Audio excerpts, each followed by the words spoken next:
Sebelum seseorang dianggap hilang, ia adalah anak bagi orang tuanya. Ia memiliki teman, memiliki lingkungan, memiliki harapan, dan masa depannya terlihat jelas. Hidupnya tampak normal, dan namanya adalah Bryce Laspisa.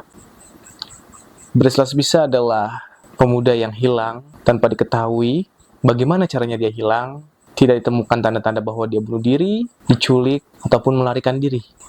Serumit apa kasusnya, dan sampai mana titik penyelesaiannya, mari kita simak.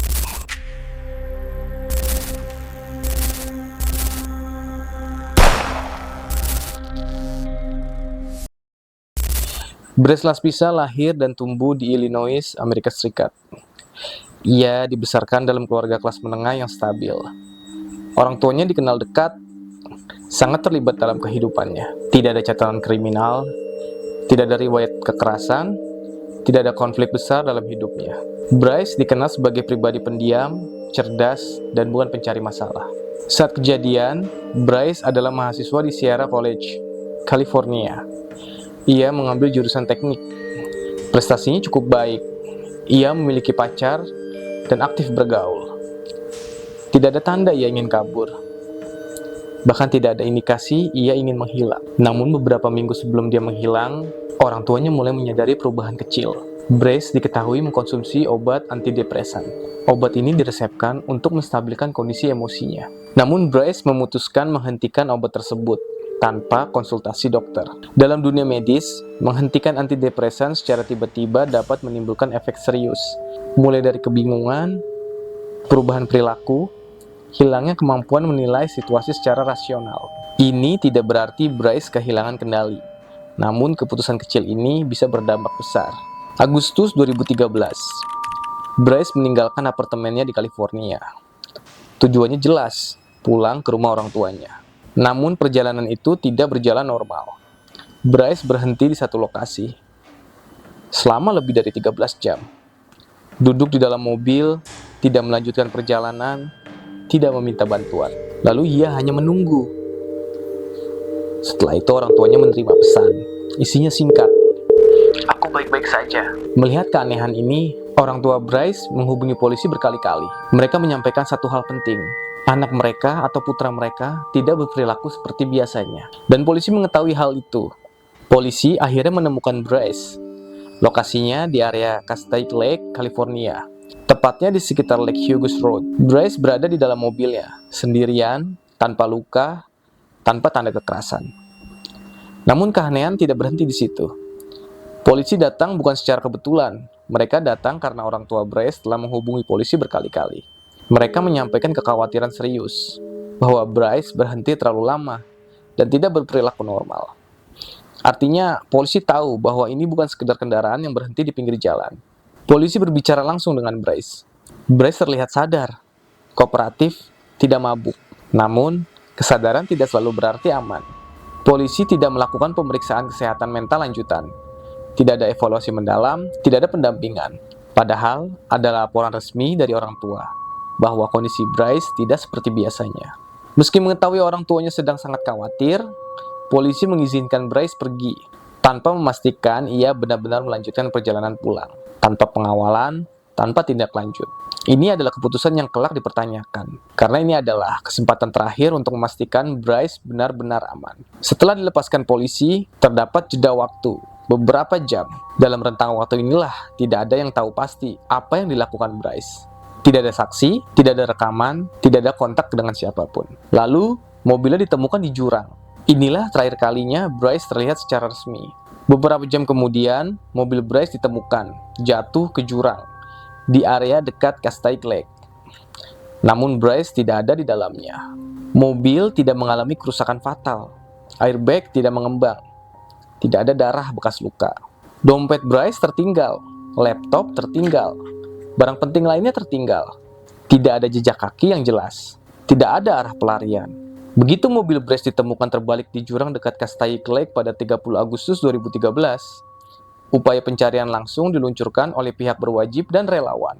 Pencarian dilakukan secara ekstensif dan multidimensi, termasuk ground search, pencarian darat.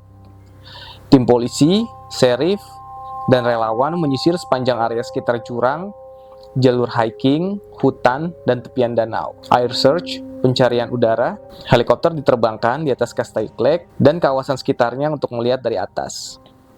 Divers, tim penyelam. Tim penyelam diturunkan ke perairan danau untuk mencari tubuh Bryce atau petunjuk lain di bawah permukaan. Canine Unit, anjing pelacak atau anjing pencium bau jenazah. Anjing pelacak dikerahkan untuk mengikuti aroma Bryce dari lokasi mobil dan dilaporkan berhasil mengarah sejauh ke sebuah truk atau rest stop di Castaic Road sebelum jejak itu menghilang. Pencarian intensif langsung berlangsung sekitar 2-3 minggu setelah mobil ditemukan. Selama beberapa minggu pertama setelah mobil terbalik ditemukan, pencarian pihak berwajib sangat besar dan terus-menerus dilakukan tanpa henti.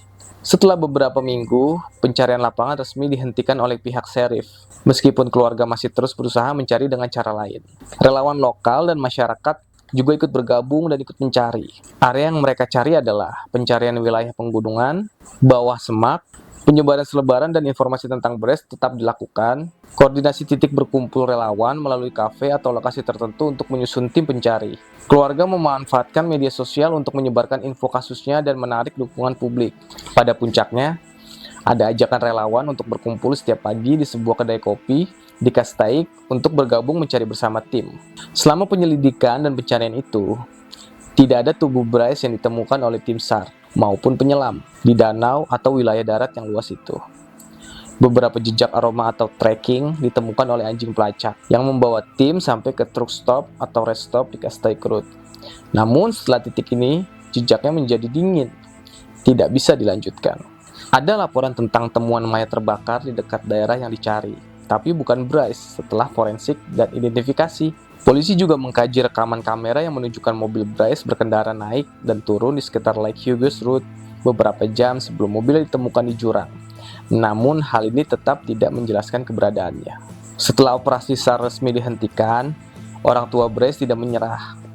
Mereka menyebarkan selebaran missing person, memeriksa tempat penampungan, rumah sakit, hotel, dan tempat-tempat lain secara pribadi, menggunakan sonar dan drone pribadi untuk menyisir dasar danau serta area sekitar jurang pada tahun-tahun berikutnya, namun tetap tanpa hasil. Keluarga bahkan menyediakan hadiah atau reward bagi siapapun yang memberikan informasi yang mengarah pada keberadaan Bryce. Kasus ini juga memicu kontak lanjutan melalui media sosial, laporan tip, dan upaya independen. Meskipun tidak ada petunjuk yang benar-benar mengarah pada jawaban pasti. Penelusuran dan pencarian besar-besaran ini juga memunculkan beberapa pertanyaan misterius. Jejak aroma yang berhenti di truck stop membuat beberapa orang bertanya, apakah ada kemungkinan Bryce dijemput oleh seseorang? Tidak ditemukannya tubuhnya di danau setelah pencarian bawah air selama berhari-hari.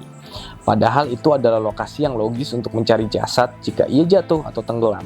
Temuan mayat lain yang bukan Bryce memberi harapan singkat, tetapi kemudian kekecewaan besar saat akhirnya dikonfirmasi bukan dia. Kamera yang menangkap mobil Bryce bergerak beberapa kali, menunjukkan perilaku yang tidak konsisten dengan rencana awalnya, menimbulkan pertanyaan tentang apa yang sebenarnya terjadi di jam-jam sebelum hilangnya dia. Ini teori yang paling sering disebut, tapi juga paling rapuh. Alasan teori ini muncul, Bryce menghentikan antidepresan secara tiba-tiba, menunjukkan perilaku pasif ekstrim, diam selama 13 jam. Mobilnya ditemukan jatuh ke jurang, ada asumsi bahwa ia mengakhiri segalanya. Namun disinilah keanehannya. Tidak ada jasad, tidak ada surat, tidak ada barang pribadi yang ditinggalkan sebagai simbol. Tidak ada bukti bahwa mobil dijatuhkan sebagai tindakan akhir. Bahkan setelah pencarian udara berhari-hari, pencarian darat berminggu-minggu, tidak ada satupun bukti fisik yang menguatkan bunuh diri. Kesimpulan sementara mungkin secara psikologis, tapi tidak pernah terbukti secara fisik. Teori ini mengasumsikan semuanya terjadi tanpa niat. Dugaan awal, Bryce mungkin mengemudi dalam kondisi tidak fokus, kehilangan kontrol, dan mobil jatuh ke jurang. Bryce mungkin terpental dan meninggal di tempat lain. Namun masalah besar dalam teori ini, mobil tidak rusak parah, airbag tidak mengembang, tidak ada jejak darah, tidak ada jejak tubuh di sekitar lokasi. Jika Bryce terpental, seharusnya ada jejak, seharusnya ada sisa biologis, seharusnya ada arah pencarian jelas. Namun semua itu tidak ditemukan. Kesimpulan sementara, kecelakaan tidak menjelaskan hilangnya tubuh. Teori ini populer di internet, tapi lemah secara logistik. Dasar teori ini, Bryce meninggalkan mobilnya, jejak anjing pelacak berhenti di sebuah truck stop, ada kemungkinan ia menumpang kendaraan lain, dan pergi tanpa identitas. Namun, ini masalahnya. Bryce meninggalkan dompet, laptop, uang, tidak ada penarikan uang lanjutan di rekeningnya, atau aktivitas digital, dan kontak dengan siapapun. Dan yang paling penting, Bryce tidak pernah menunjukkan niat kabur sebelumnya. Kabur tanpa persiapan hampir mustahil bertahan lama. Mungkin secara psikologis, tapi tidak pernah terbukti secara fisik. Ini teori paling spekulatif dan paling dibatasi bukti. Kenapa teori ini muncul? Jejak anjing pelacak berhenti mendadak. Tidak ada saksi setelah titik tertentu. Ada jeda waktu kosong setelah Bryce dilepaskan polisi. Tapi kenyataannya tidak ada saksi penculikan. Tidak ada tanda perlawanan. Tidak ada laporan kejahatan terkait. Tidak ada motif jelas. Tidak ada bukti kriminal yang bisa diproses. Kesimpulan sementara, tidak bisa dibuktikan, tapi tidak juga bisa dikesampingkan sepenuhnya. Ini bukan teori tunggal, tapi kondisi, kombinasi penghentian antidepresan, tekanan psikologis, dan keletihan mental bisa menyebabkan disorientasi, keputusan impulsif, perilaku tanpa tujuan jelas. Dalam kondisi ini, seseorang bisa berjalan menjauh tanpa arah dan menghindari kontak, lalu masuk ke area berbahaya dan hilang tanpa jejak. Tapi tetap, bahkan teori ini tidak menjawab kemana Bryce pergi. Ada 5 batas keras dalam kasus ini. Tidak ada bukti fisik penentu, tidak ada saksi terakhir, tidak ada data digital lanjutan, tidak ada jasad, titik intervensi terakhir sudah terlewat. Kasus ini berhenti bukan karena kurang usaha, tapi karena tidak ada pegangan faktual setelah titik tertentu. Teori bunuh diri tidak menemukan jasad, teori kecelakaan tidak menemukan bukti luka fatal, teori kabur tidak menemukan persiapan. Tidak ada konspirasi besar, namun ada cukup keanehan untuk membuat kasus ini tak pernah benar-benar selesai. Hingga hari ini, kasus Bryce Laspisa belum ditutup secara resmi. Ia tidak dinyatakan meninggal dan tidak ditemukan hidup. Secara hukum, Bryce masih dikategorikan sebagai orang hilang. Bryce Laspisa hilang saat hidupnya tidak hancur. Ia hilang saat hidupnya terlihat normal. Dan mungkin itulah bagian yang paling menakutkan, bahwa tidak semua tragedi datang dengan tanda. Sebagian hanya menghilang. Ini tentang manusia dan cerita yang belum selesai. Terima kasih.